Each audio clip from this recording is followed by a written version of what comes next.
तो सबसे पहले हम पढ़ते हैं वृत्त के बारे में। पहली जो हमारी आकृति आएगी वो है वृत्त या सर्किल। अब सबसे पहले वृत्त की परिभाषा, डेफिनेशन क्या है।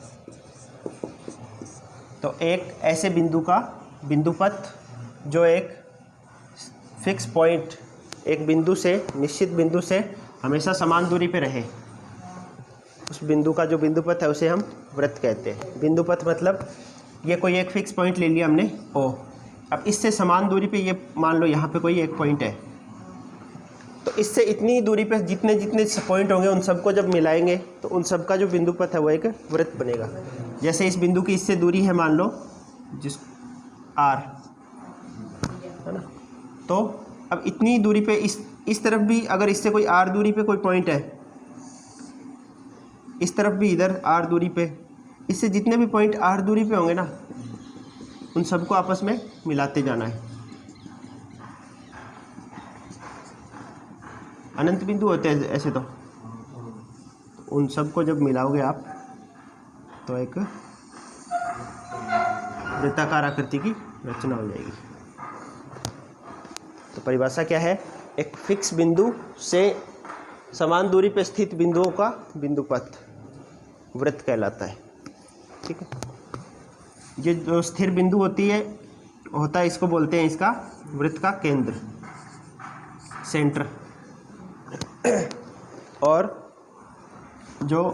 ये जो बिंदु है, ये जो दूरी है स्थिर समान दूरी, इसको बोलते हैं इसकी त्रिज्या या रेडियस। तो सेंटर और रेडियस या केंद्र और त्रिज्या क्या होती है आपको पता चल गया।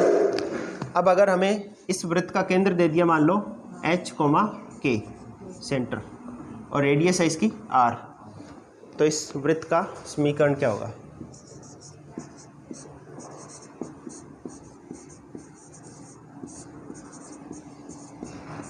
तो इसकी परिभाषा से चलेंगे अपने, अभी समीकरण वगैरह कुछ नहीं जानते पर परिभाषा जानते हैं।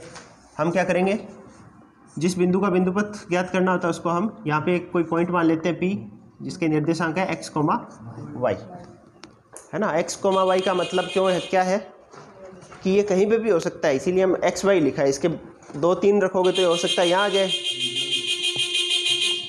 5-7 लिखेंगे तो हो सकता है यहाँ। तो x, y लिख दिया, इसका मतलब ये इस पूरे में से कहीं भी हो सकता है। कोई भी बिंदु ले लिया एक, हमने उसको यहाँ लिख दिया, हो सकता है यहाँ लिख देते, यहाँ लिख देते। तो ये कोई पॉइंट P x, y है, उसका हमें बिंदुपथ ज्ञात करना है।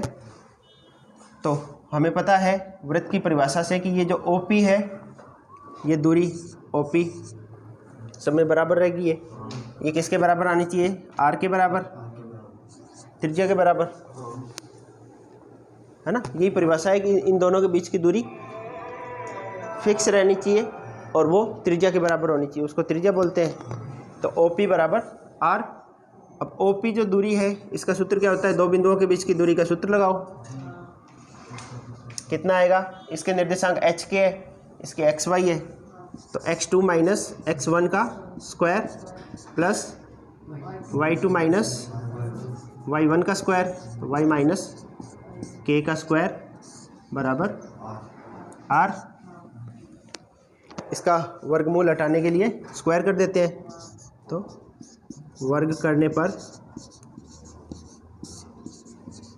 वृत्त का समीकरण आ जाएगा x माइनस h का square plus y minus k का स्क्वायर बराबर r स्क्वायर। ये वृत्त का समीकरण है। जिस वृत्त का केंद्र h के हो और त्रिज्या r हो तो उस वृत्त का समीकरण ये होता है x माइनस h का square plus y minus k का स्क्वायर बराबर r स्क्वायर। तो ये हमारी वृत्त की समीकरण होगी। अब इसका स्पेशल केस, यदि वृत्त का केंद्र मूल बिंदु है यानी 0, 0 है, तो